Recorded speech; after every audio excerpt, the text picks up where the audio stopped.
Nilinaw ni Attorney Roy Rondain, abogado ni dating Ako Bicol Party List Representative Zaldico, na wala siyang impormasyon hinggil sa kasalukuyang kinaroroonan ng kanyang kliyente. Sa isang press briefing nitong Miyerkules, sinabi ni Rondain na hindi na niya tinanong si Ko tungkol dito dahil hindi umano ito kaugnay ng isinasagawang investigasyon. Kasabay nito, itinanggi ng abogado ang mga ulat na nagmamay-ari si Ko ng mga air assets na lumabas ng bansa. Giit ni Rondain, walang pagmamay-aring aircraft ang dating kongresista at pag-aari ng Misibis Aviation ang tinutukoy ng mga eroplano. Tinawag niyang misinformation ang mga kumakalat na balita kaugnay nito. Nilinaw rin ni Rondain na hindi nagtatago si Ko, kundi umalis ng bansa para sa medical purposes bago pa man sumabog ang issue sa umano'y maanomalyang flood control projects at budget insertions.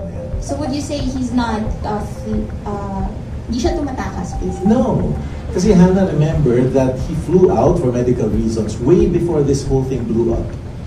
Diba? When did this blow up? After the SONA. He flew out as early as February, I think.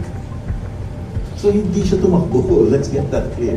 Again, let's redirect the narrative. Ayon pa sa abogado, kasalukuyang nananatili sa ibang bansa si Ko dahil sa mga seryosong banta sa kanyang buhay. Ngunit nakahanda umano itong bumalik sa Pilipinas kapag humupa na ang panganib sa kanyang seguridad.